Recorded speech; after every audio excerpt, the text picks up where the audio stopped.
The coffee had gone cold.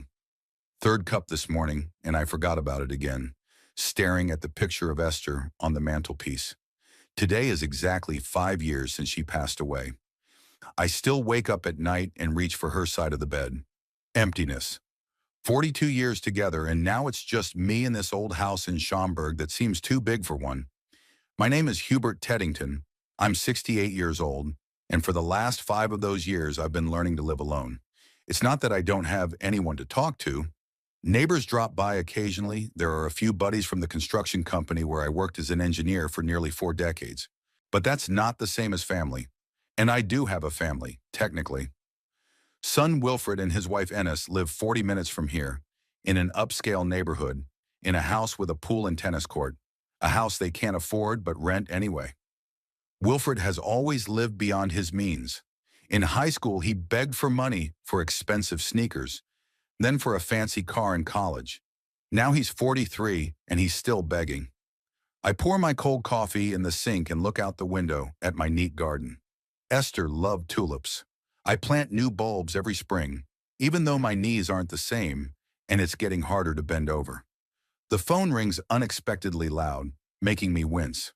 I slowly walk over to the machine, glancing at the caller ID. Wilfred. It's as if my thoughts have called out to him. Hey, Dad. His voice sounds chipper, too cheerful. I know that tone. He needs something. How are you doing in there? Fine, I answer, leaning against the wall. What happened? He laughs, but it sounds strained. What makes you think something's wrong? Can't I just call my old man? You could, I think, if you called more than once a month, or if you didn't just stop by when you needed money. Of course you can, I say instead. How's Ennis? She's great. She's doing a big project right now, decorating a mansion for some tech mogul. You should see their requirements. It's just... He's starting to talk about design finesse, which I'm not interested in. Ennis is an interior decorator. At least that's what she calls herself. From what I understand, she spends most of her time attending trade shows, taking pictures for her blog, and having lunch with her friends who are similarly successful businesswomen. In the 6 years of their marriage, I haven't seen a single real project she's finished. So we were thinking of stopping by your place this weekend, Wilfred finishes, and I realize I've missed half the conversation. This weekend? I ask again. Yes, Saturday. There's something we'd like to discuss, he pauses. It's nothing serious, just well, we'll talk when we get there. I know what it means. They need money. Again. Last time was a temporary liquidity crunch for Wilfred's new business, a pet dating app. Before that, an investment in crypto something. Even before that, an organic bakery. None of his projects have survived more than a year. Okay, I say. I'll expect you by lunchtime. After the call, I stare out the window for a long time. I don't want to see them, but I agree anyway. Because he's my son. Because he's all I have left. And because somewhere deep down inside, I still hope that someday he'll grow up and stop seeing me as a walking ATM machine. For Saturday, I'm cooking a roast, Wilfred's favorite dish since he was a kid. I bake apple pie, even though I know Ennis will refuse dessert, citing his diet. I set the table in the dining room, where Esther and I only sat on special occasions. I want everything to be perfect, even though I know it won't change the reason for their visit. They're an hour late. When the motor finally sounds in the driveway, the roast is already cold and my mood is completely ruined. Dad! Wilfred hugs me with exaggerated enthusiasm. He smells of expensive cologne and a little alcohol. You look great! Ennis kisses the air near my cheek. Hubert, darling. She looks around the hallway with barely concealed disdain. You still haven't changed that awful wallpaper? I told you I could help with the repairs.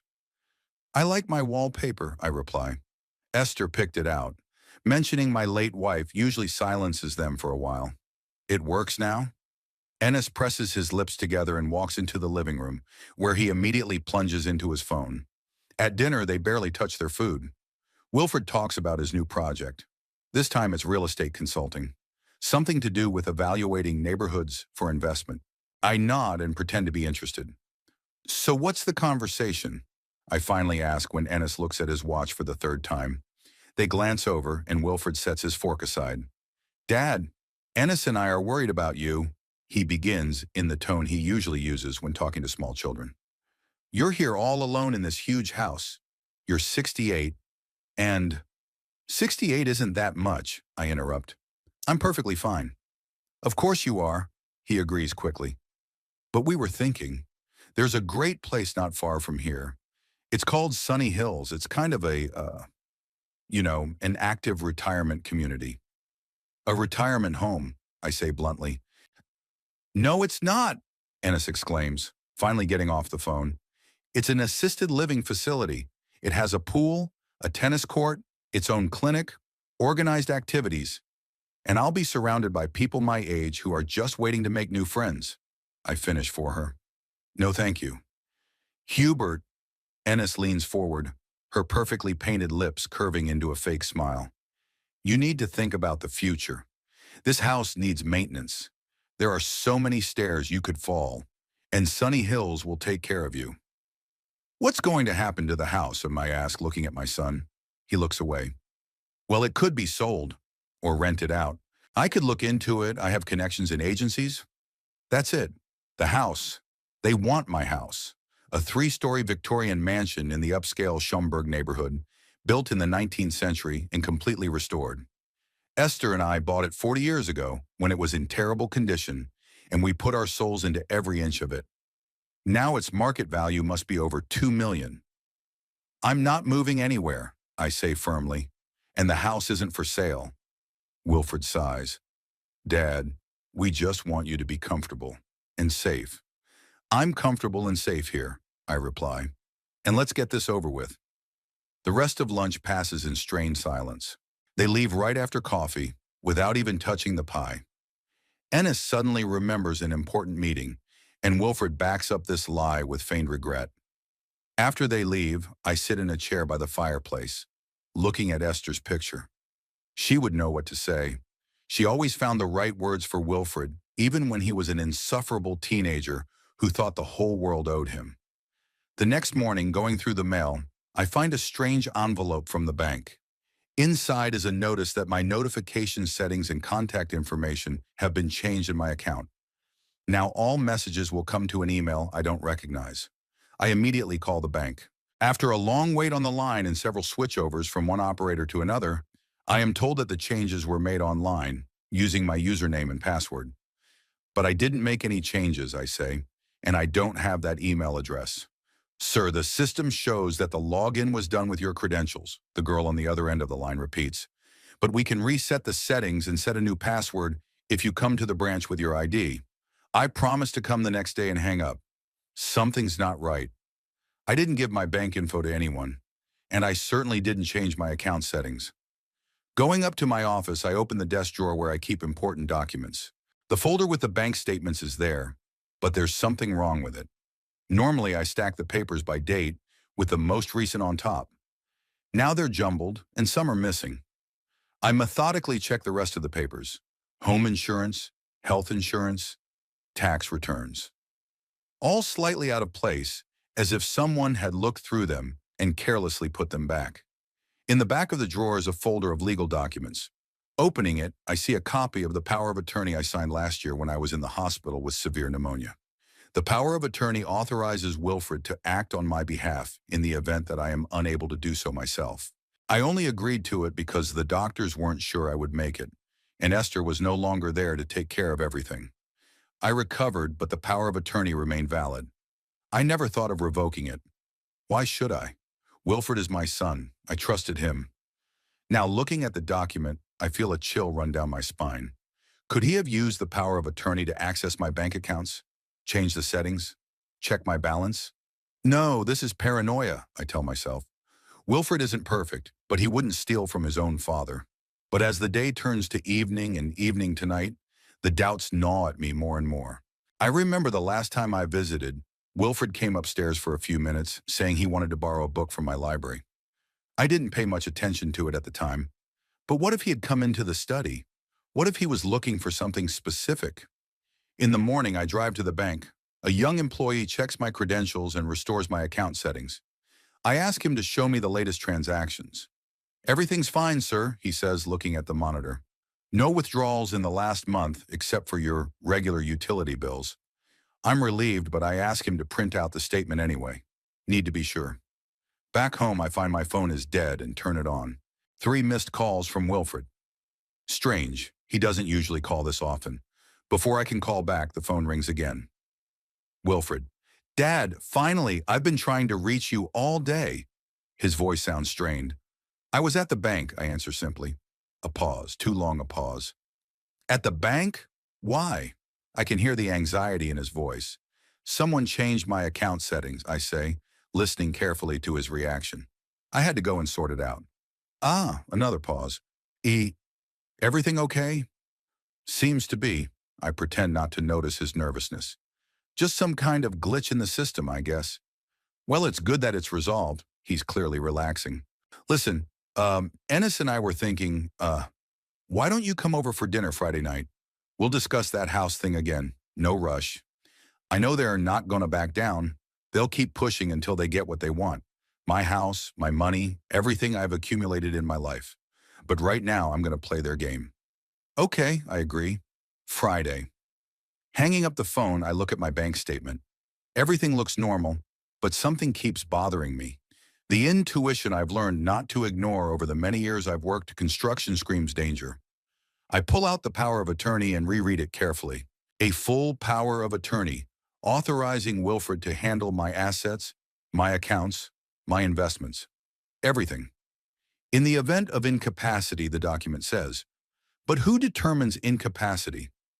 I remember them talking about the nursing home, about how dangerous it is for me to live alone, how I could fall down the stairs, and then it hits me. They don't just want me to move out. They want to declare me incompetent, use power of attorney to gain control of everything I have. I don't know if my suspicions are correct. Maybe I really am getting paranoid in my old age. But I decide to check it out. If I'm wrong, fine. If I'm not, I need to be prepared. On Thursday, the day before the supposed dinner at Wilfred and Ennis, I go to the bank again.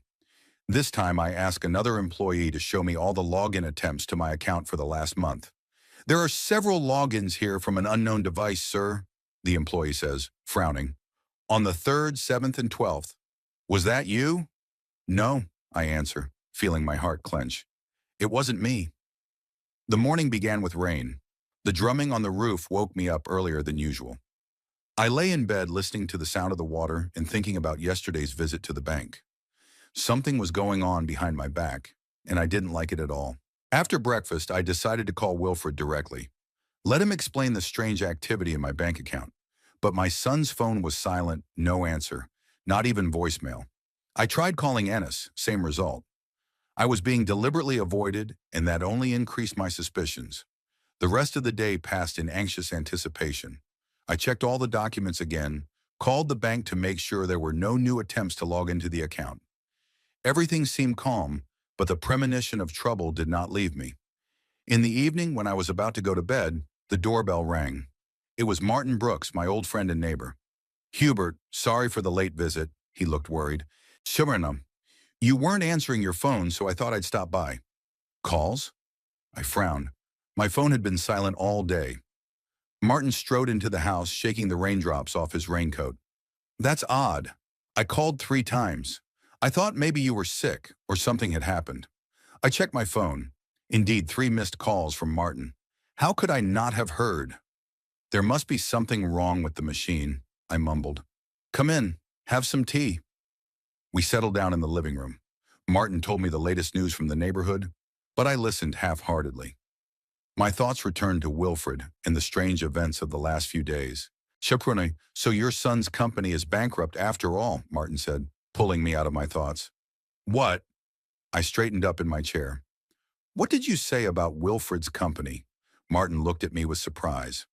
You didn't know. It's all over the local news. Next Level Consulting declared bankruptcy yesterday. They say it's over $1 million in debt. I felt my heart skip a beat. Wilfred had never mentioned such debts. His latest project seemed to be a success. At least that's what he told me. An office in an upscale neighborhood, a team of employees, contracts with major real estate developers. Are you sure? I asked, still in disbelief. Absolutely, Martin pulled out his phone. and showed me an article in the local newspaper. The headline screamed, "Another Teddington family failure. Wilfred Teddington's consulting company goes bankrupt with debts of $1,200,000. I read the article in its entirety. The journalist never missed an opportunity to go over Wilfred's reputation, reminding me of his previous failures: a health food restaurant, a yoga studio for animals, a dating app for pets. Each project started with loud promises and ended in quiet failure. "I'm sorry, Hubert." Martin put his hand on my shoulder. "I thought you knew." "No," I shook my head. He didn't say anything. After Martin left, I sat in the dark for a long time. Outside the window, the rain intensified, drumming on the windows like a harbinger of an impending storm. Why did Wilfred hide the bankruptcy from me? What else is he hiding? The morning brought a new surprise as Ennis's bright red sports car pulled into the driveway. She usually came with Wilfred, and her solo visit was unusual. "Hubert!" She hugged me with exaggerated warmth. "How glad I am to see you."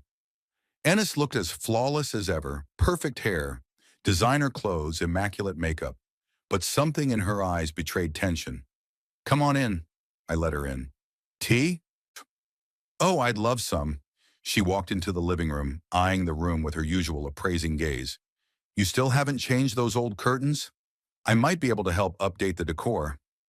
I remained silent, heading for the kitchen. Ennis had always thought my house was outdated, not realizing that every single thing here held a memory of Esther. When I returned with tea, I found my sister-in-law studying the photographs on the mantelpiece. She was holding a picture of Wilfred in his senior year of high school, a smiling boy with high hopes for the future. "He was so handsome," Ennis sighed. "So promising." "He still is," I said, handing her a cup.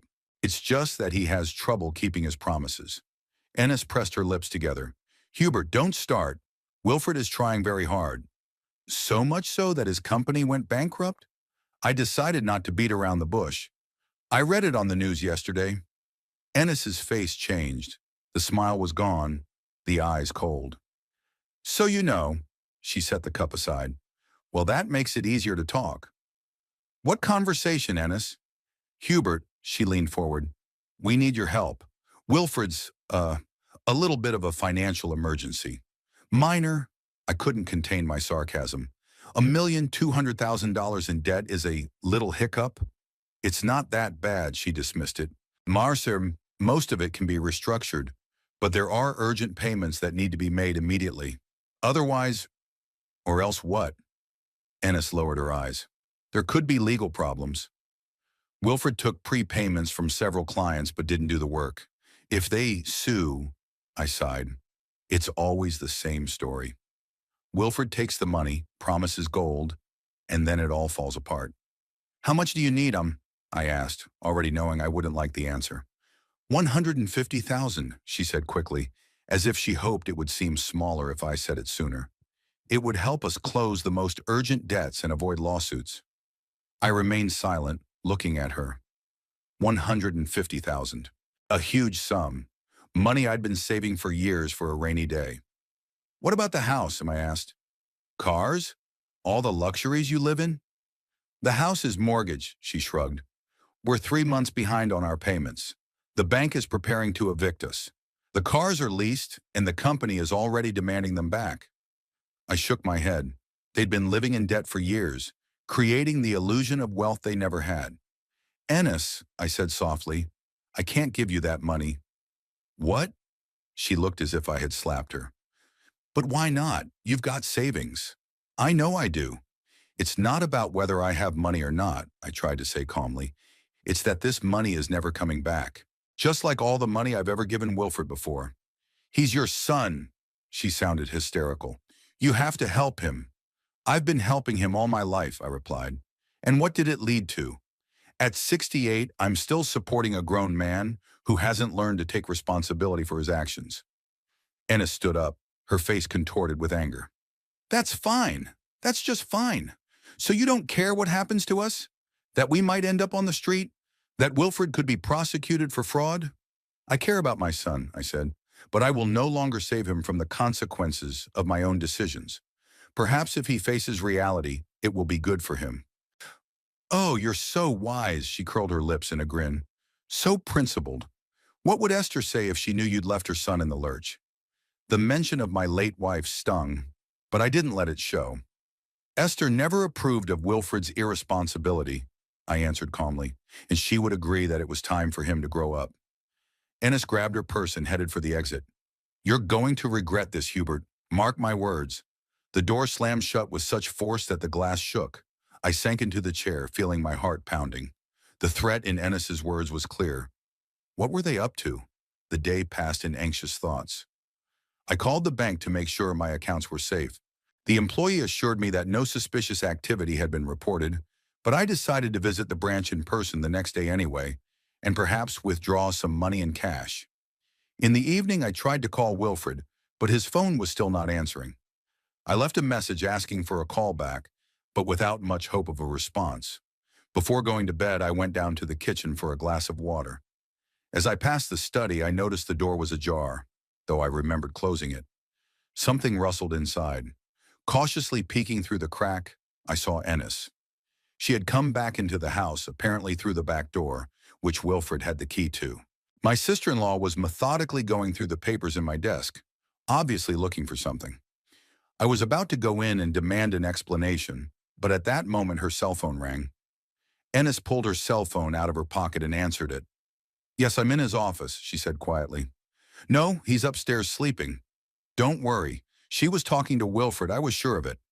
I froze at the door, afraid to give away my presence. Found a copy of the power of attorney, Ennis continued. Yes, it's still valid, but he wouldn't give the money, flatly refused. A pause, she listened to what the interlocutor was saying. I understand that there is no other way, her voice sounded irritated, but it's risky. If he finds out, there was another pause.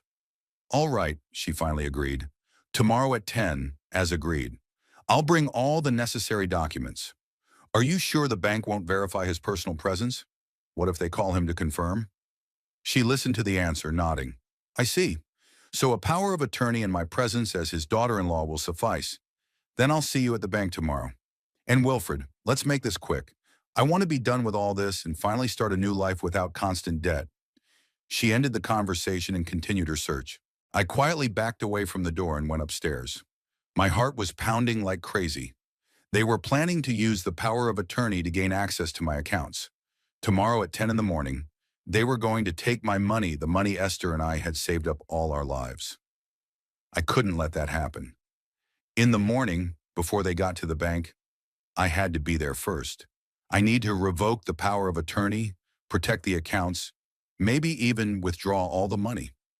I went to bed, but sleep wouldn't come.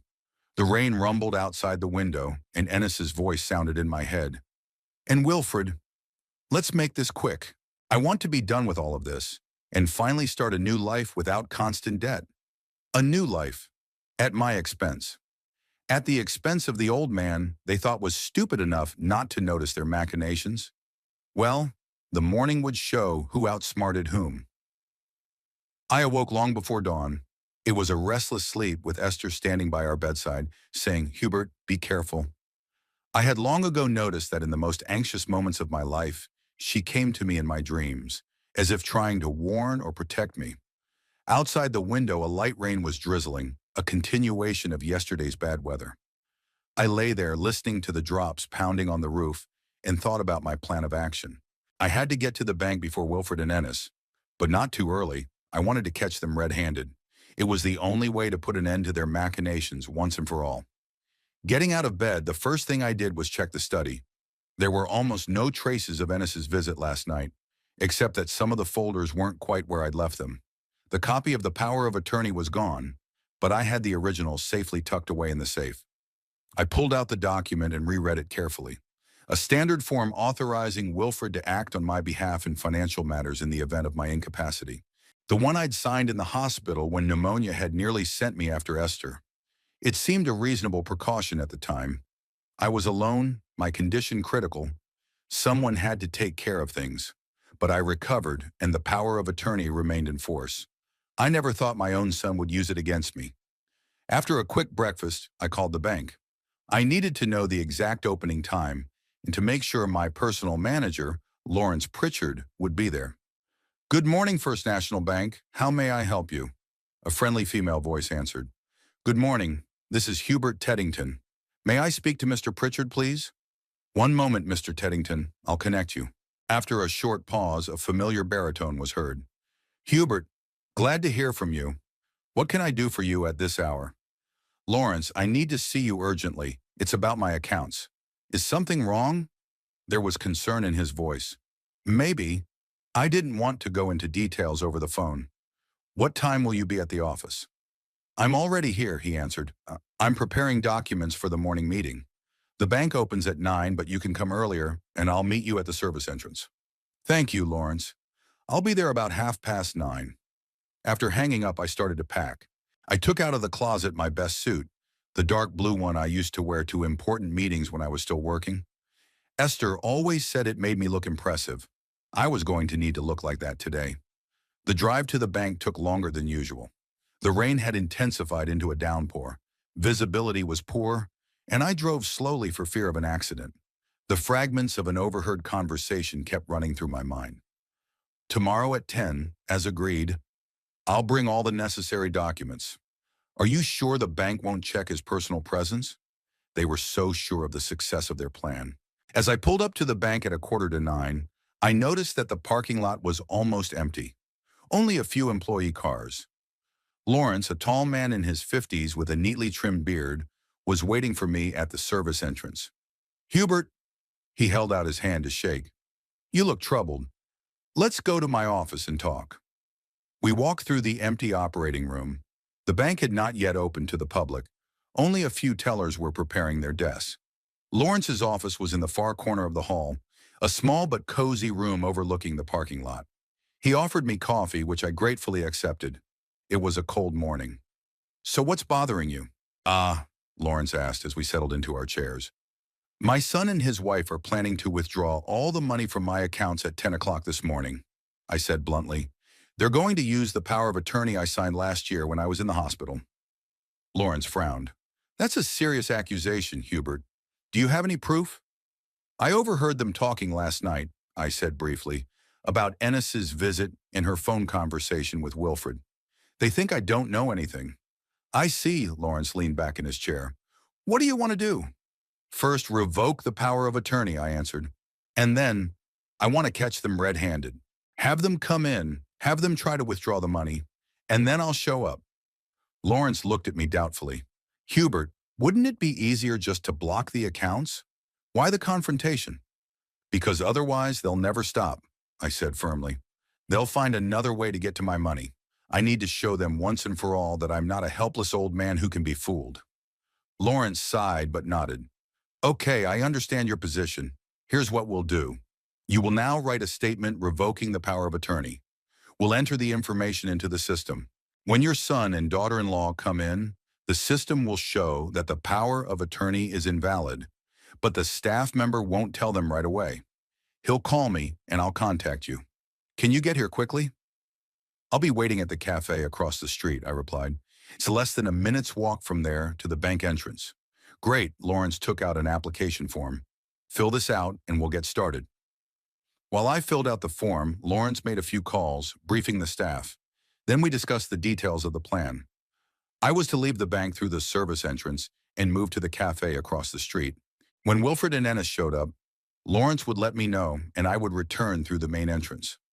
"I hope everything goes smoothly," Lawrence said when we were done. "And Hubert, I'm sorry you're going through this." I nodded. I was sorry, too. Sorry that my only son had been capable of such a betrayal. The cafe across the street from the bank wasn't crowded. I took a table by the window, which gave me a good view of the parking lot and the bank entrance. I ordered a cup of coffee and waited. The rain continued, drumming on the cafe's visor and turning the parking lot into a small lake. At exactly 9:55, Wilfred's familiar black BMW appeared in the parking lot. My heart beat faster. They had arrived as planned. Two figures under a large umbrella got out of the car. Wilfred in a business suit and Ennis in an elegant beige dress. They walked quickly toward the bank entrance without looking around. A minute later, my phone rang. "Lawrence." "They're here," he said without preamble. They introduced themselves to the receptionist and asked to see an account specialist. They've been referred to Janet Monroe. She's aware of the situation. I'm on my way, I replied, getting up from the table. Hastily paying, I stepped out into the rain and walked briskly toward the bank. Despite my age, I've always been in good physical shape, and a short jog in the rain was no problem. As I entered the bank, I saw them right away. Wilfred and Ennis were sitting at the desk of Janet Monroe, a young dark-skinned woman with a short haircut. Wilfred was animatedly explaining something, waving his arms while Ennis nodded with a serious expression. On the table in front of them was a folder of documents, obviously the power of attorney and copies of my paperwork. I approached silently, stopping just behind their backs. None of them noticed me. Janet saw me first, but I put my finger to my lips, asking her not to betray my presence. She nodded slightly and continued listening to Wilfred. So we need to withdraw the entire amount today, my son was saying. My father is planning to move into a nursing home, and will need the money for a down payment. I understand, Mr. Teddington, Janet replied, but it's a very large sum. We usually ask the client to be present in person for such transactions. I have a power of attorney. Wilfred slid the document to her. It clearly states that I have the right to manage my father's finances. He's sick and can't come himself. Sick? Janet gave a look of concern. Nothing serious, I hope. Dementia in its early stages, Ennis intervened. Hours sometimes he doesn't even recognize us. The doctors say he needs constant care. I felt anger rising inside me. Dementia?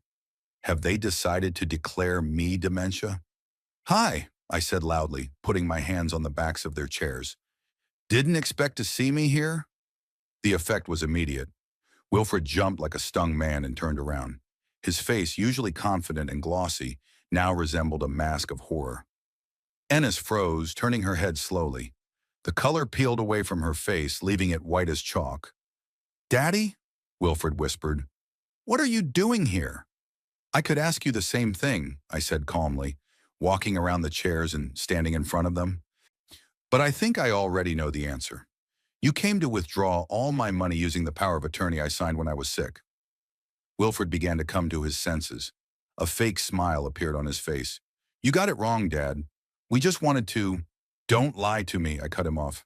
I heard your conversation last night, when Ennis snuck into my office and called you. Ennis let out a low moan and covered her face with her hands.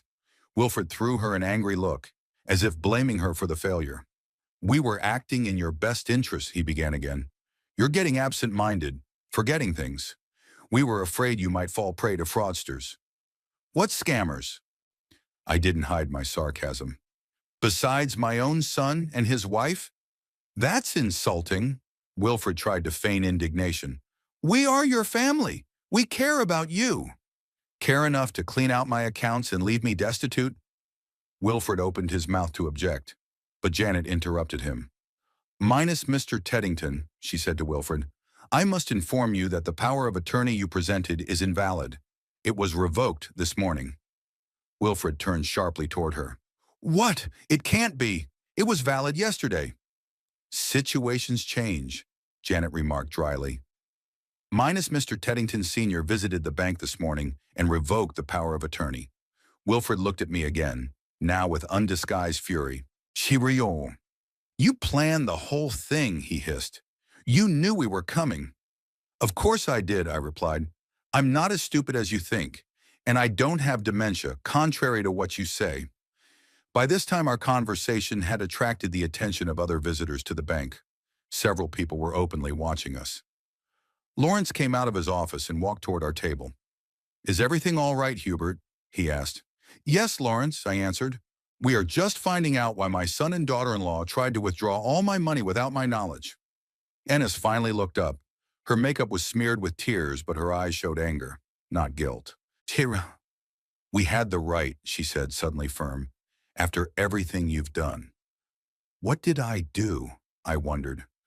Put a roof over your head when you couldn't pay your mortgage? Gave you money for Wilfred's every crazy business idea? Which of these things exactly gives you the right to steal from me? You never believed in me, Wilfred exploded. Always thinking I was a loser, always criticizing my ideas. I criticized them because they were doomed to fail, I replied calmly. And time has proven me right. How many projects have you started? And how many of them survived even a year? Wilfred turned black. You're just jealous. Jealous that I have ideas and you've never had any. All your life you've been a cog in someone else's machine, an ordinary engineer. Unremarkable. His words were meant to hurt, and they did, but I didn't seem to mind. I may have been just an engineer, but I earned my money honestly, and I never tried to steal it from my own father. Lawrence coughed, attracting attention. I think we should continue this conversation in private, he said. Janet, could you clear the meeting room? Of course, Mr. Pritchard. She stood up quickly. I'll show you out. We moved into a small room with an oval table and soft armchairs. Lawrence closed the door, cutting off curious glances. Minus Mr. Teddington, he addressed Wilfred. What you have attempted to do may be regarded as fraud. Misuse of a power of attorney, giving false information about your father's medical condition. Those are serious charges. Wilfred wrinkled his nose. It's a misunderstanding. We were really concerned about my father's health. So much so that you decided to leave me destitute? I shook my head. Wilfred, stop lying. The game is over. Ennis stood up suddenly. It was all him, she said, pointing at Wilfred. It was his idea. He made me participate. Wilfred stared at her open-mouthed. What? You suggested using a proxy. You said it was legal. I never said to steal all his money. Hurm, Ennis objected. I thought we'd only take what we needed to pay off urgent debts. You're lying, Wilfred jumped up. You were the first to say we should take everything, that we should start a new life somewhere far away from here. I watched their squabble with bitter satisfaction. That's their true nature. At the first danger, they would betray each other. That's enough, I said at last. I'm not interested in which of you came up with this plan. The important thing is that you were both in on it. You both came here today with the intention of stealing my money.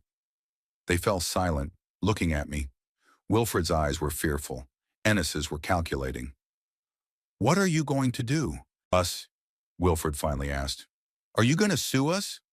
I thought about it. It was an important question. Part of me wanted to punish them to the full extent of the law. But the other part, the part that remembered Wilfred as a little boy learning to ride a bicycle, couldn't completely disown him. I haven't decided yet, I answered honestly, but today I will do two things. First, I'm going to lock you out of all my accounts and documents. No powers of attorney, no joint accounts, nothing. Second, I will kick you out of the house I bought and am paying for. But we don't have another place to live, Ennis exclaimed. The bank is foreclosing on our house because of a delinquent mortgage. Ah, that's your problem, I replied. Maybe if you spent your money on paying bills instead of designer clothes and sports cars, you wouldn't be in this situation. You can't do this to us, Wilfred went from anger to pleading. We're your family. Family doesn't steal from each other, I said. Family doesn't cheat or betray. But what are we supposed to do? Ennis's voice was desperate. We have nothing. Get a job, I suggested. A real job. Not another shady project, but a stable position with a regular paycheck. Live within your means, like millions of ordinary people do. Wilfred looked at me as if I were speaking a foreign language. You know I'm not cut out for a regular job. I have ideas, vision. You have illusions, I interrupted, and it's time to give them up. You're 43 years old, Wilfred. It's time to grow up. Lawrence, who had been watching our conversation in silence, coughed. I think we should get down to formalities, he said. Hubert, do you want to make a formal complaint? I looked at my son and daughter-in-law. They looked pathetic, broken, frightened, angry. Not criminals, but more like children caught stealing cookies from the cookie jar. Except these kids were adults trying to steal all my savings. Not yet, I finally answered, but I reserve the right to do so in the future if they don't leave me alone. Otto. Good, Lawrence nodded. Then I suggest we call the meeting to a close. Mr. and Mrs. Teddington, you should leave the bank. Hubert, you can stay if you want to discuss additional security measures for your accounts. Wilfred and Ennis stood up. My son looked like he wanted to say something but changed his mind. Ennis simply gathered her purse and headed for the exit without looking at me. Wilfred, I called out to my son when he was already at the door. Why? Why did you think it was okay to steal from your own father? He stopped but didn't turn around. Because you always made it clear that money was more important than me, he said quietly. Always valuing my life in dollars and cents. I just wanted to take what I thought was rightfully mine. With those words, he walked out, leaving me to ponder the bitter irony of his accusation. I had always believed that by providing for my son financially, I was showing my love, and he saw it as a confirmation that money was more important to me than anything else. I returned home in a strange state, a mixture of relief, anger, and deep sadness. The rain had finally stopped, and the sun was breaking through the breaks in the clouds, casting an amber light on the living room. Esther had always loved that light, said it made the house come alive. Now it only emphasized the emptiness around it. After the meeting at the bank, I spent another hour with Lawrence, discussing additional security measures for my accounts. We set up two-factor authentication, changed all passwords, and set up notifications for any transactions. In addition, Lawrence suggested moving some of the funds to another bank as additional insurance. Perhaps we should consider trust management, he suggested before I left. We could set up a trust fund with clear terms on when and how the funds could be used. This would protect your assets, even if... He didn't finish the sentence, but I got the point. Even if I do become incapacitated due to illness or age, the trust will ensure that my money doesn't fall into Wilfred's hands. I'll think about it, I promised. Now, sitting in my chair, I pondered the implications of today's events. My relationship with my son was already strained, but after this incident, could we ever return to normal communication? And did I want to? The ringing of the doorbell interrupted my thoughts. Wilfred stood on the doorstep, alone, without Ennis. He looked wrinkled, his tie askew, his eyes red. "May I come in?" he asked quietly. I hesitated. Part of me wanted to slam the door in his face, but the other part, the part that remembered him as a little boy, couldn't. "Come on in." I stepped back, letting him inside. Wilfred made his way into the living room and sat down on the couch, tentatively, on the very edge, as if he was afraid I might kick him out at any moment. "I came to apologize," he began, looking not at me but away. "What we did, it was wrong." I sat across from him, scrutinizing his face. Wilfred had always been a good actor. Back in high school, he'd been able to act remorseful when he'd been caught doing something wrong. Is he sincere now? "Why did you do it?" I asked him straight out. And don't tell me again that it was because I supposedly valued money more than you. I want to know the real reason." Wilfred sighed. "Money," he admitted. "We're up to our eyeballs in debt. The bank foreclosed on the house. Creditors threatened to sue. The company went bankrupt. We were desperate. And you thought it was better to steal from me than to honestly ask for help?" "We did," he objected. "Ennis came to you, asking for $150,000. You said no. Because I knew that money would never come back," I replied. "Like all the previous sums I'd given you for your business projects." Wilfred grimaced. "You always thought I was a loser. Always expected me to fail." "No," I shook my head. "I always hoped you would succeed. But I couldn't ignore the way you do things. You start with grand pronouncements, spend money on glitz instead of substance, and when the first difficulties appear, you look for someone to blame instead of solving the problem." Wilfred didn't answer. We sat in silence for a few minutes. Outside the window, a flock of birds flew by, returning after the rain. "Where is Ennis?" I finally asked. "At home packing," he answered. "We're moving out. The bank gave us 3 days to move out." "Where are you going to go?" "I don't know," he shrugged. "Maybe to her parents in Portland. They've been calling for a while." I nodded. Ennis's parents were wealthy people, from what I remembered. Maybe they could help their daughter and son-in-law get back on their feet. "Dad," Wilfred looked me in the eye for the first time since he'd arrived. "Ennis and I really meant well. We were worried about you." "Don't lie," I said tiredly. "Don't make things worse with another lie." "I'm not lying," he exclaimed. "Yes, we wanted to take the money, but we were really worried about your condition. You live alone in this huge house. Sometimes you forget things. You don't hear the phone?" "I couldn't hear the phone because you turned the sound off the last time you came," I remarked. I checked the machine after Martin left. The volume button was set to 0. Wilfred looked away. "It wasn't me," he muttered. "It must have been Ennis. Another lie. I saw him fiddling with the phone when I thought I was in the kitchen." "The point is," Wilfred continued, "we wanted to protect your money from your senile indiscretion. You could have been victimized by crooks who would have taken advantage of your gullibility. What kind of crooks? I asked. Give me an example. Well, he hesitated. There are a lot of them. Phone scammers, internet scammers, phony charities. They prey on the elderly. It's a known fact. So you decided to get ahead of them and steal my money yourself? I wasn't being sarcastic. We weren't going to steal, Wilfred protested. We wanted to save it for you, just under our control. And use some of it to pay your debts, I added. It would be temporary, he assured me. We'd pay back every cent as soon as my new project started turning a profit. I sighed. It was always the same. A new project, new promises, new hopes for quick riches, and the invariable result is failure and debt. Wilfred, I said, choosing my words, I realize that you sincerely believe your explanation. You have convinced yourself that you acted in good faith. But the truth is that you and Ennis planned to steal my money, not protect it, not keep it, steal it, and use it for your own purposes without caring what happens to me. That's not true, he exclaimed. We would have taken care of you. We would have found a good nursing home, visited you regularly. Would you visit me in a nursing home while you lived in my house and spent my money? I shook my head. What a concern.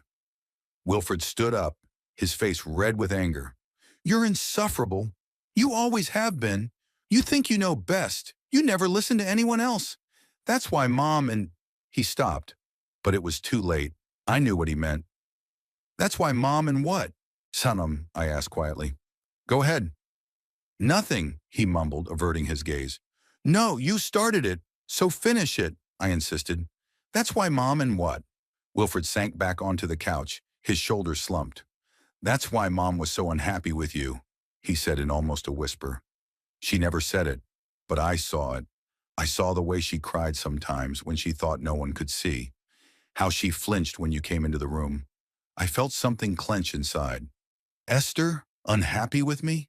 It was so far from the truth that I didn't even know how to react. You're wrong, Soren, I finally said. Your mother and I were happy together.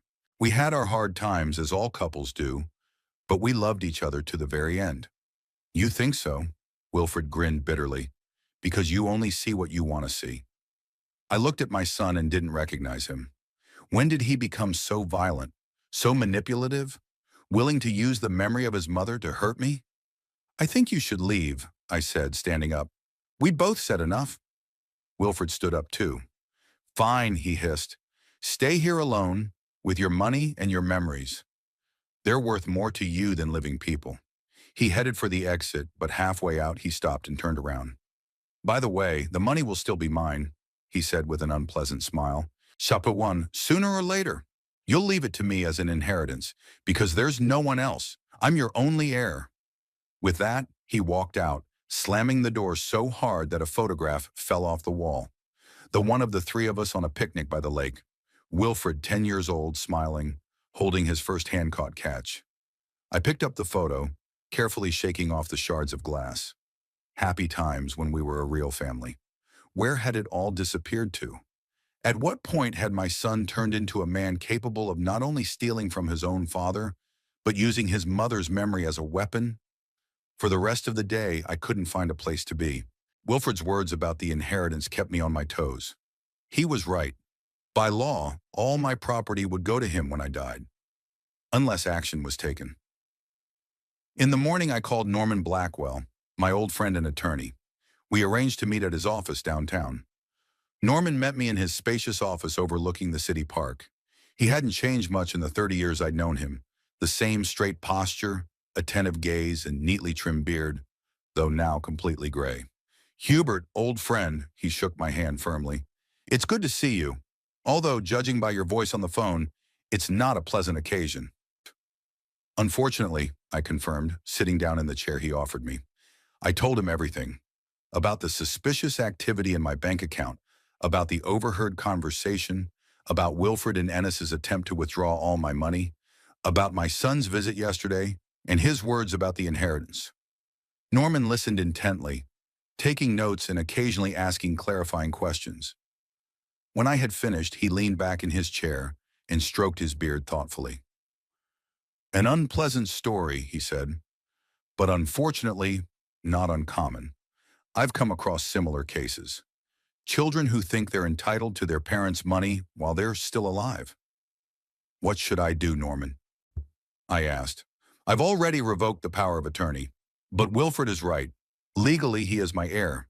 And if something happens to me, there are several options, Norman replied.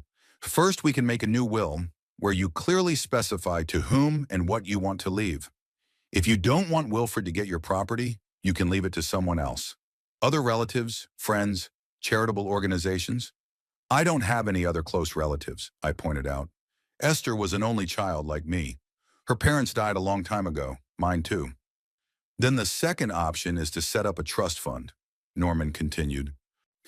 You could put your assets into a trust with clear instructions on how they should be used after your death. For example, some of it could go to support you in case of illness, some to charity, some to Wilfred, but with certain conditions. What conditions? Whatever you deem reasonable. For example, he can only get the money when he reaches a certain age, or only if he works and has a steady income for a certain period of time, or the money would be paid to him in small amounts each month, rather than in one big installment. I wondered. The idea of a trust with conditions sounded reasonable. It would protect my assets from Wilfred's immediate profligacy, but still leave him a chance at an inheritance, if he changed his behavior. What about my current defenses? I asked. Wilfred knows about my accounts, my investments. What if he tries to access them again? There are several steps we can take, Norman replied. First, officially revoke all powers of attorney and notify all the financial institutions where you have accounts. Second, change passwords and set up two-factor authentication wherever possible. I've already done that, I nodded. Good. Third, we can apply for a restraining order to stop Wilfred from coming near you or your property. That's a last resort, though, and I'd only recommend it if you really fear a physical threat. I shook my head. Despite everything, I didn't believe Wilfred was capable of physically harming me. Finally, Norman continued, we might consider putting some of your assets under the management of an independent financial advisor. That would create an additional layer of protection. Sounds reasonable, I agreed. What do we need to do right now? Let's start by revoking all existing powers of attorney and making a new will, Norman suggested. Then we'll set up a trust. It will take some time, but we can start the process today. We spent the next 2 hours discussing the details. Norman prepared documents to revoke every power of attorney I had ever granted Wilfred. We also sketched out the main points of the new will. Think about who you'd like to leave your estate to, Norman said when we were finished. Don't rush into a decision. It's an important step. I nodded. It did require some thought. If not Wilfred, then who? I had friends, but no one close enough to leave them my entire fortune, maybe a charity, or set up a scholarship fund for engineering students. One more thing, Hubert, Norman added. Think about appointing a trustee in case you do become incapacitated. It should be someone you trust completely. He or she will make decisions about your treatment and finances if you can't do it yourself. I'll think about it, I promised. Thank you, Norman. You've lifted a stone from my soul. That's what friends are for, he smiled. And Hubert, I'm sorry about Wilfred. I remember him as a little boy. He was so bright, so full of enthusiasm. I remember him too, I sighed, and I don't know where Esther and I went wrong in raising him. Don't blame yourself. Norman put his hand on my shoulder. Children make their own choices no matter how they were raised. I have 3 sons, all raised in the same home, with the same values. One became a doctor, one became a teacher, and the third spent 5 years in prison for fraud. Sometimes we just can't understand why they become the way they do. His words brought a small comfort. Maybe it's not my fault. Maybe Wilfred had just chosen his own path, despite Esther and I's best efforts. When I returned home, I found an envelope on my doorstep. Inside was a short letter from Ennis. Hubert, I want to apologize for what happened. What we did was wrong. I allowed despair and fear to push me into an act that I now deeply regret. Wilfred and I are breaking up. I'm going to my parents in Portland. He refuses to go with me, saying he has a new plan, a new business idea. I don't believe in his plans anymore, and I can't continue to live in constant stress over debt. I know my apology won't change anything, but I wanted you to know that I am truly sorry. Man. I reread the letter several times. It seemed sincere. Perhaps Ennis was truly remorseful. Or was this another manipulation? It was hard to say for sure. Wilfred's new plan worried me more. What was he up to this time? And wasn't the threat about the inheritance part of that plan? I decided it was time to act even more decisively. I would go to Norman again in the morning and ask him to speed up the process of setting up the trust. In the meantime, I needed to keep a close eye on all my accounts and be prepared for more attempts by Wilfred to get his hands on my money. In the evening, I sat in my study for a long time going through old photo albums. Pictures of Wilfred from infancy to his college graduation. A happy boy, a hopeful young man. Where and when did it all go wrong? Could it be that Esther and I were really giving him too much without holding him accountable? Or was it about something else? Something deeper that I just wasn't seeing? I couldn't find any answers, but I knew one thing firmly. I wasn't going to let myself be fooled again. It was time to protect what I had earned through hard work from those who thought they were entitled to it simply by the fact of birth. It's been 2 weeks since I caught Wilfred and Ennis at the bank. 2 relatively quiet weeks. I met with Norman a few more times and we started the process of setting up the trust.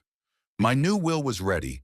In it, I was leaving a small amount to Wilfred and distributing the bulk of the fortune to charitable foundations and a new scholarship fund in my name for engineering students. I hardly heard from my son and daughter-in-law. The only news came from a mutual acquaintance.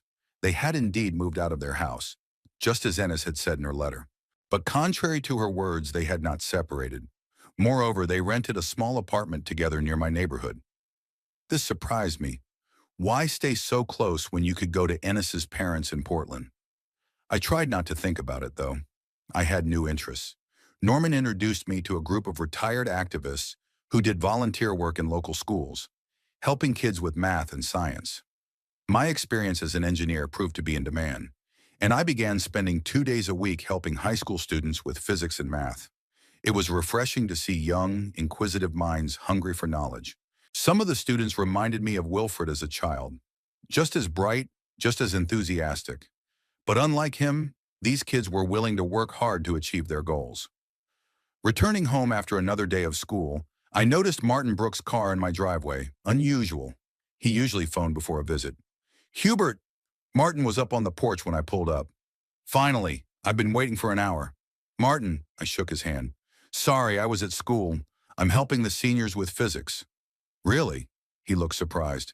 "Wilfred said that you—" He paused. "Wilfred said what?" I felt my back muscles tense.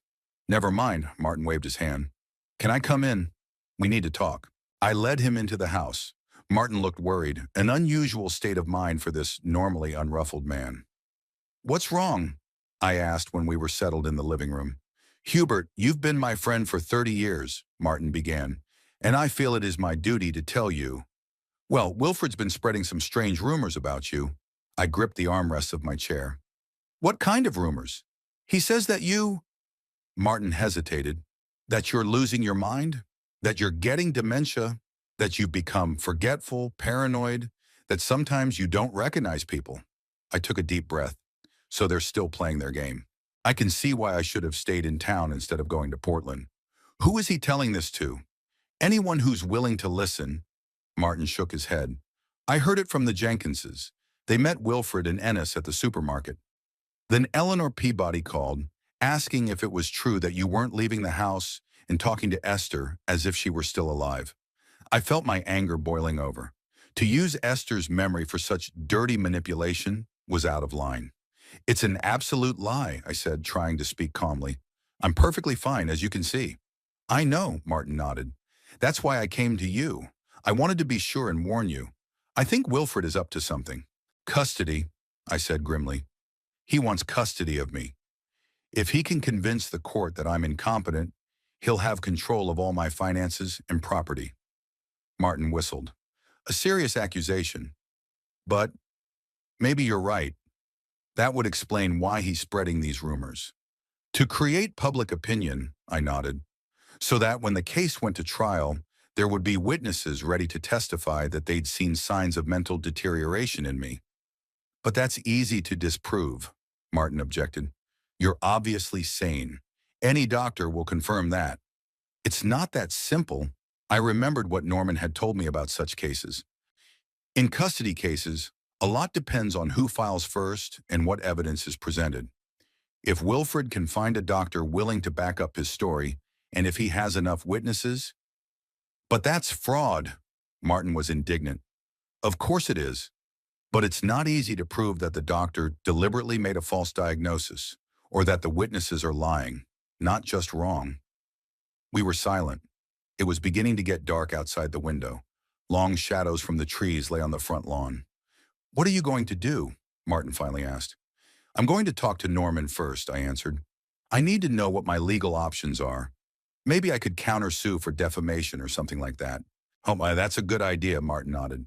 "And Hubert, if you need a witness to testify that you're perfectly fine, you know where to find me." I smiled for the first time in this conversation. "Thanks, man. That means a lot to me." After Martin left, I immediately called Norman. After listening to me, he took a deep breath. "I feared something like this," he said. "When you told me about the banking incident, I thought Wilfred might try to go the other way. What should I do?" "First of all, don't panic." Norman's voice sounded confident. "We have the advantage of knowing his plans in advance. Secondly, we need to gather evidence of your competence. I'll arrange a meeting with an independent psychiatrist who will evaluate your mental state. That'll be our bargaining chip if this goes to trial." "What about the rumors? Is there anything I can do about them?" "It's more complicated than that," Norman admitted. "It's legally difficult to fight rumors, especially if Wilfred is careful about what he says. If he says something like, 'I think,' or 'I noticed,' it can be presented as a subjective opinion, not a statement of fact. So he can smear my name with impunity?" "Not exactly," Norman objected. "If we can prove that he's doing it deliberately to damage your reputation or gain control of your assets, it could be considered malicious. But we need proof." "What kind of evidence?" "Recordings of conversations, written statements, testimonials from people he said these things to. The more details, the better." "I've been thinking. Martin could testify, perhaps the Jenkinses and Eleanor too. But would that be enough?" "What if—" I began, but then the doorbell rang. "Someone's here," I said to Norman. "I'll call you back later." I hung up the phone and headed for the door. Ennis stood there, impeccably dressed, her hair perfect, but with dark circles under her eyes that even the perfect makeup couldn't hide. "Hubert," she smiled strainedly. "May I come in? I need to talk to you." I hesitated. After everything that had happened, I wasn't sure I wanted to let her in the house, but curiosity got the better of me. "Come on in." I stepped back, letting her inside. Ennis walked into the living room, but she didn't sit down, instead standing, nervously fiddling with the strap of her designer purse. "Hubert, I came to apologize," she began. "What we did, it was awful. I don't know what came over us." "You apologized in your letter before," I remarked. "And then you wrote that you were going to Portland, that you and Wilfred were breaking up, but you're still together and still in Schaumburg." Ennis lowered her eyes. "I was going to leave, really. But Wilfred, he's very persuasive. Said he'd change, that he'd get a real job, that we'd start over." "And you believed him?" "I wanted to believe," she sighed. "I love him, Hubert, despite all his faults. But now, I can't take it anymore. What he's doing. Rumors about me?" I decided to see if she was sincere. Ennis raised her head, surprise in her eyes. "You know." "Of course I know," I answered. "News travels fast in a small town, especially such juicy gossip as 'Old Man Teddington's going crazy.'" "I'm so sorry," she whispered. "I've been telling him it's wrong, that it's going too far, but he won't listen. He's obsessed with getting control of your money." "I'll cry for him." "Through guardianship," I said bluntly. Ennis nodded. "Yes, he's already consulted a lawyer. He says it's the only way to protect your inheritance from your—" she stammered. "From my what?" I insisted. "From your rash decisions," she finished quietly. "He says you're going to give everything to charity, that it's proof of your incapacity." I chuckled involuntarily. So Wilfred had somehow found out about my new will. How, I wondered. Norman swore the information was confidential. "And what do you want from me, Ennis?" I asked you bluntly. Why did you come here? She took a deep breath. I want to help you, to testify against Wilfred if this goes to trial, to tell you that he's deliberately spreading false information, that it's part of a plan. I've been watching her closely. Is she sincere? Or is this a new tactic to pretend she's on my side to gain access to information about my defense plans? Why should I believe you? I asked. After everything that's happened? I have no proof of my sincerity, she admitted. Only my words. But Hubert, I'm tired. I'm tired of the lies, the schemes, and the manipulations. I just want to live a normal life. Maybe someday start a family of my own. She put her hand on her stomach in a gesture that was impossible to miss. Are you pregnant? I asked, surprised. Ennis nodded, smiling weakly. 12 weeks. Wilfred doesn't know yet. I'm afraid to tell him. Why? Because he always said he didn't want children, that they would interfere with our lifestyle, our freedom, and now that we're on the verge of bankruptcy, I didn't know what to say. On the one hand, the news of a grandson or granddaughter should have made me happy. On the other hand, I couldn't shake the suspicion that this was another manipulation. Ennis, I finally said, I appreciate your offer of help, but I need time to think about it. And if you're really sincere, I'll need proof of Wilfred's plans, recordings of conversations, documents, something concrete. I understand, she nodded. I'll try to find something, but be careful, Hubert. Wilfred won't stop. He's already made arrangements with some doctor who's willing to confirm a diagnosis of dementia after a minimal examination. When does he plan to apply for guardianship? In the next few days, she replied, as soon as he gathers enough witnesses to your bizarre behavior. After Ennis left, I sat in silence for a long time, pondering her words. Should I believe her or not? Is she really pregnant? And if so, does that change anything? I called Norman back and told him about Ennis's visit. It's an interesting twist, he said thoughtfully. But I'd be careful if I were you. It could be an attempt to gain your trust, to find out what your defense plans are. I think so too, I agreed. But what if she's telling the truth? What if she really is pregnant and really wants to help? Then her testimony could be very valuable, Norman admitted, especially if she can provide evidence of Wilfred's intentions. But I still recommend caution. Don't give her all your cards. I promise to be careful. After talking to Norman, I checked my email and found an email from Martin. He'd sent a list of people Wilfred had told about me. The list was longer than I expected, at least 10 names, including my former work colleague and even my family doctor. This was serious. Wilfred was methodically creating the image of a crazy old man, and he did it skillfully, appealing to people whose opinions carried weight. If he manages to file for guardianship before I prepare my defense. The phone rang, interrupting my thoughts. The number was unrecognizable. Hubert Teddington, I answered. Minus Mr. Teddington, this is Dr. Ramirez from Sunnyvale Clinic, came a pleasant female voice. I'm calling to confirm your appointment for a checkup tomorrow morning at 10 o'clock. I froze. I hadn't made an appointment for any checkup. I'm sorry, but I didn't make an appointment, I said cautiously. Oh, the doctor sounded surprised. I have your name on my schedule. The appointment was made by your son, Wilfred Teddington. He said you agreed to a comprehensive examination, including a cognitive evaluation. It all makes sense now. This was the minimal exam that Ennis was talking about. Wilfred wasted no time.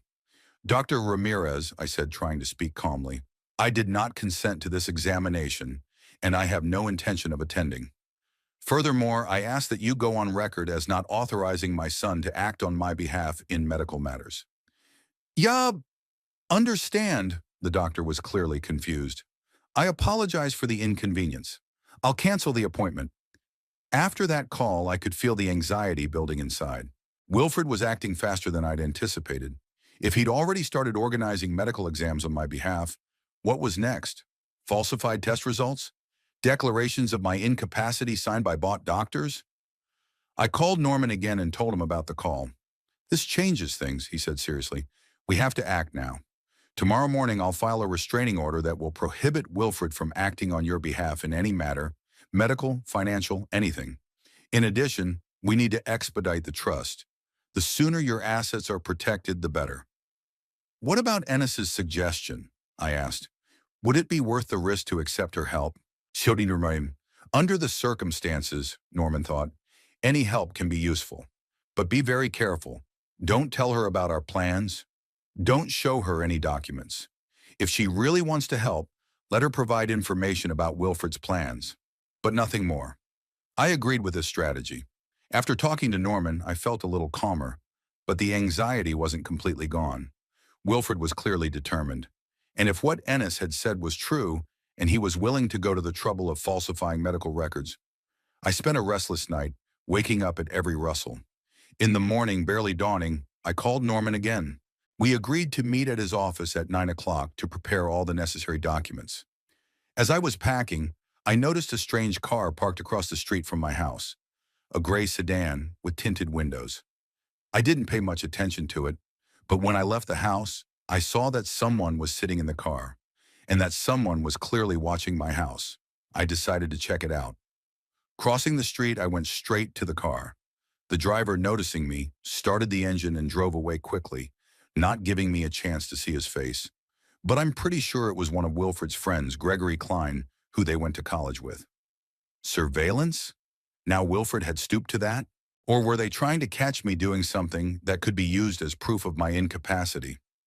On the way to Norman's, I couldn't shake the feeling that I was being watched. I checked the rearview mirror a few times, but didn't see anything suspicious.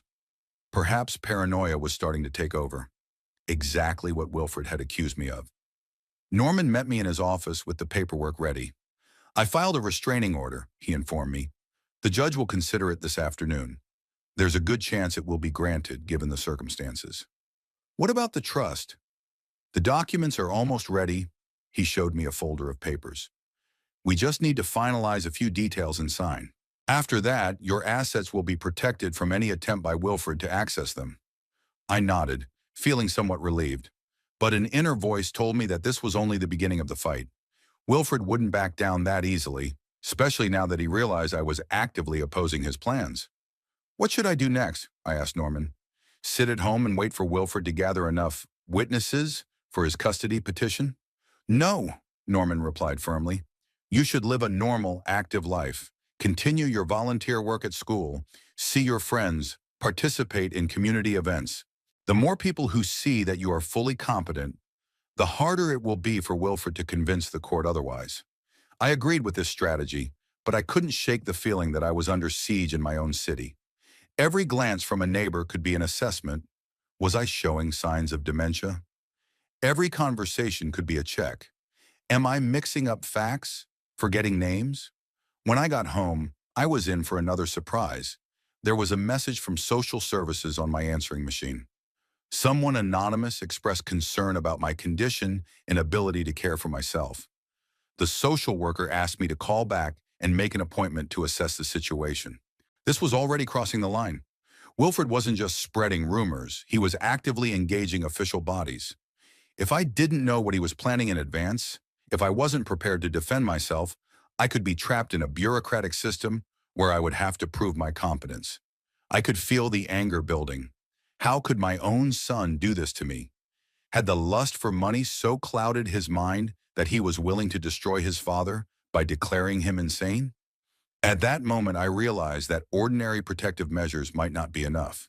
A restraining order, a trust fund, a new will are all good. But Wilfred will find a way around these obstacles. He won't stop until he gets what he thinks is rightfully his. I needed something more radical, something that would end his attempts to control my life and my finances once and for all. And that's when it hit me. The solution was simple and radical at the same time. If Wilfred wanted my money and my house, if he was willing to declare me crazy for it, then what if there was no more money or house? I began to form a plan, bold, risky, but potentially effective. A plan that would rid me of the threat of Wilfred forever and give me a chance to start a new life free of manipulation and betrayal. The plan matured quickly, as if subconsciously I had been preparing it for a long time. The first thing I did was to call Norman and ask for an emergency meeting, not in his office, but in a small cafe outside of town. He heard the seriousness in my voice and didn't ask any questions. I want to disappear, I said without preamble when we were seated at the far table. Sell the house, liquidate the assets, and leave Schaumburg for good.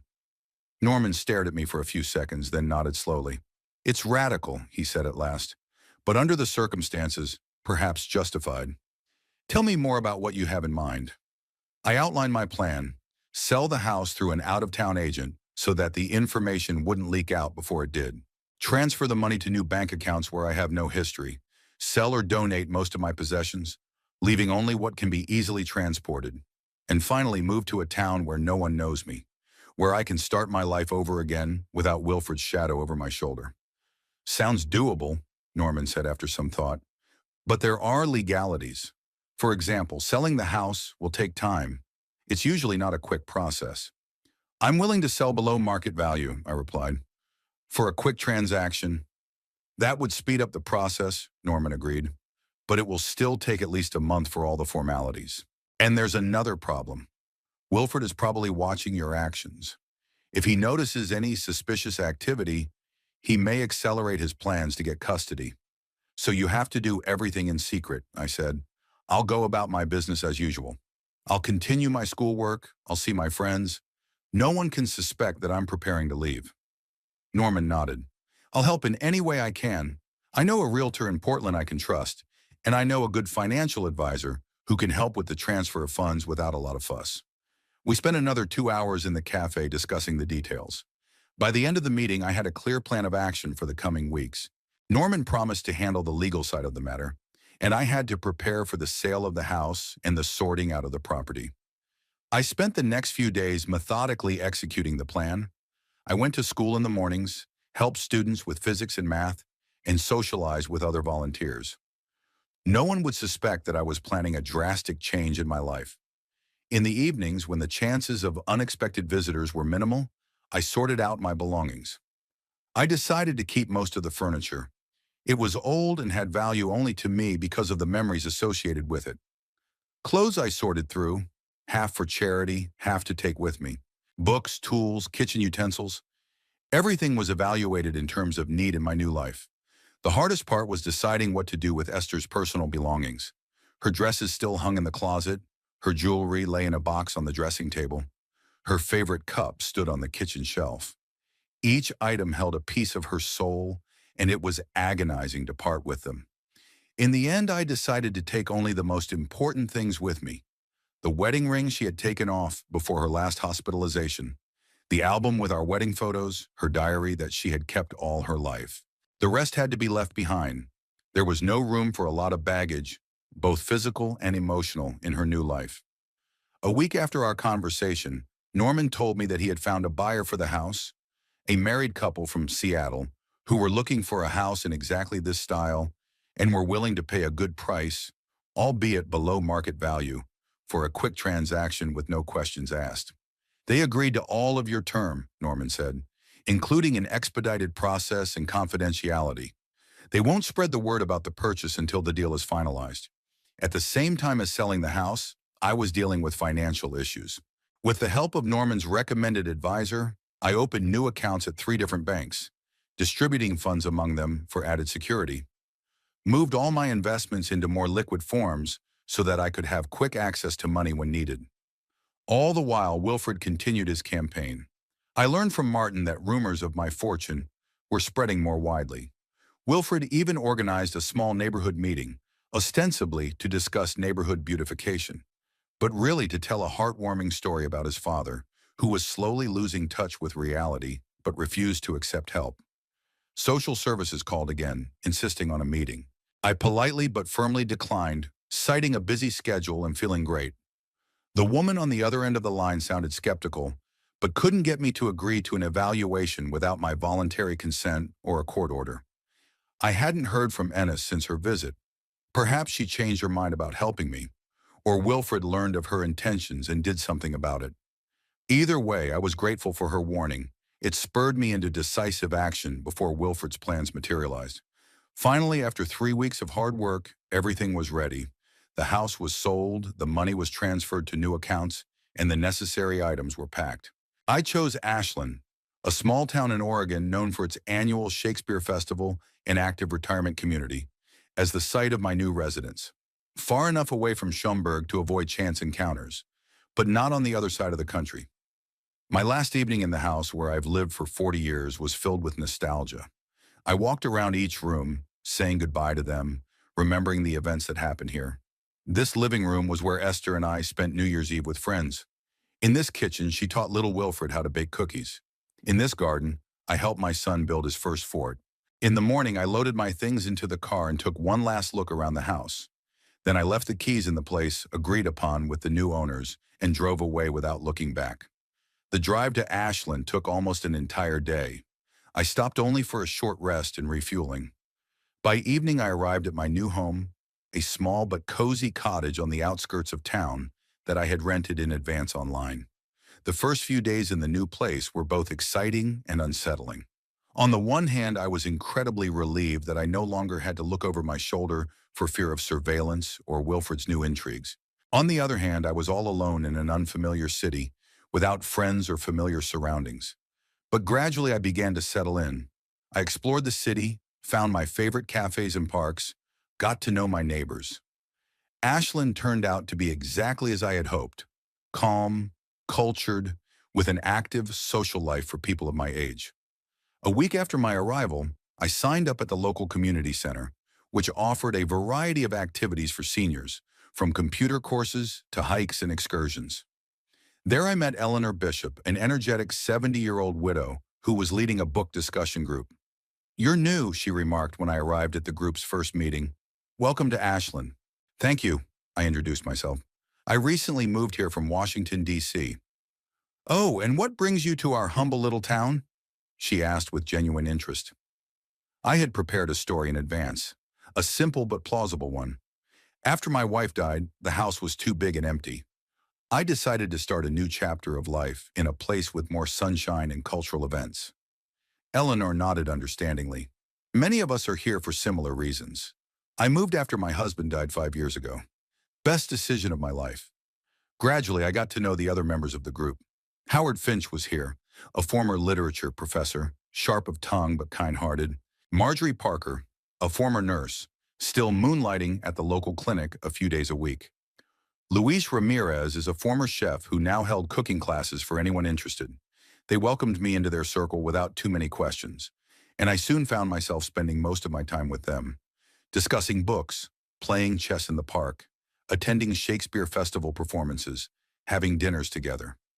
Meanwhile, a real drama was unfolding in Schaumburg, as reported by Norman, with whom I kept in touch via secure email. Wilfred was furious to discover that the house had been sold and I had disappeared. He tried to challenge the sale, claiming I was incapacitated at the time of the transaction, but with no evidence and no opportunity for a medical examination, his claims were dismissed. 3 months later, I received an unexpected letter from Ennis. Somehow she had found my email address, perhaps through mutual acquaintances or thanks to a private investigator. "Hubert, I hope you are doing well wherever you are. I'm not going to ask where you are, and I'm not going to let Wilfred know that I found a way to contact you.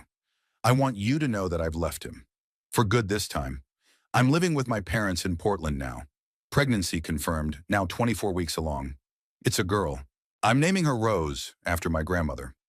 Wilfred's been desperate since you disappeared. He lost the apartment we were renting, living with some shady friends. Still obsessed with finding you and getting his inheritance back. I've tried to explain to him that he ruined everything with his own hands, but he won't listen. I don't apologize for what we did. I know it's unforgivable. I just wanted you to know that I'm no longer part of his plans and schemes. Take care, Ennis. It's been a year since I moved in." Life had settled into a calm, satisfying routine. I hardly thought about Schaumburg and Wilfred, focusing on the present rather than the past. And then he found me. It happened on a Thursday after school was out. I walked out into the parking lot and saw him, standing by my car, older, gaunt, but still recognizable. "Dad," Wilfred said, taking a step toward me, "I finally found you." "What are you doing here, Wilfred?" I asked, trying to speak calmly. "Looking for you," he answered. "A year now. Hired a detective, spent almost everything I had left. But it was worth it." "Why?" I stared at him, trying to figure out what had changed. He looked different, not just physically, but something about his demeanor was different. Less cocky, more desperation. Because you're my father, he said, as if that explained everything. Because you disappeared without a word. Because you sold the house I grew up in and took all the money that was supposed to be my inheritance. The money was mine, Wilfred, I said calmly. I earned it with my labor, and the house was mine. I had every right to dispose of it as I saw fit. But I am your son, he exclaimed. Your flesh and blood. How could you deprive me of everything? I did not deprive you of anything, I answered. You lost everything when you decided to declare me crazy and take control of my life. What do you want from me, Wilfred? I finally asked. I want, he swallowed. I want to start over, to come back into your life, to be your son again. And get your share of the money, and I added, it's not just that. I really missed you. You're the only family I have left. Wilfred, I said, choosing my words carefully, I've made a new life here. I have friends, a job, a home. I have people who care about me, not because of my money, but because they appreciate me as a person. I appreciate you too, he protested. No, I shook my head. You appreciate what I can give you. It's not the same thing. So you don't want me to be a part of your life? He finally asked. You're giving up your own son? I'm not giving up on you, Wilfred, I replied softly. I'm giving up the toxic relationship we've created. From the cycle of manipulation, deception, and disappointment that has been repeated over and over again. But we can change that, he exclaimed. I have changed. I realize my mistakes. Maybe, I didn't argue, but I need time and proof. Not words, but actions. What kind of proof? He asked. What should I do? Start with an honest job, I suggested. Find a stable position that matches your skills. Live within your means. Build a life you can be proud of without relying on other people's money. When you've done that, we can talk again. Wilfred looked shocked. You're not giving me a dime? After all I've been through to find you? No, Wilfred, I was firm. Not a dime. It's time you learn to live on your own labor. You'll regret it, he finally hissed. Someday, when you're lying in the hospital, needing help, you'll remember this conversation. Maybe, I agreed, but I have people who will help me then. People who care about me unselfishly. I guess we have nothing more to say to each other, I concluded. Goodbye, Wilfred. I sincerely hope you find your way in life. I walked around him and got into the car. He stood looking at me through the glass, his face contorted with anger. For a moment, I thought he was going to try to stop me, maybe hit the car or scream. But he just stood there, watching me start the engine and pull out of the parking lot. In the rearview mirror, I watched his figure grow smaller and smaller until he disappeared around the corner. I knew this was probably our last meeting. Wilfred wasn't going to change, at least not anytime soon, and I wasn't going back to my old life.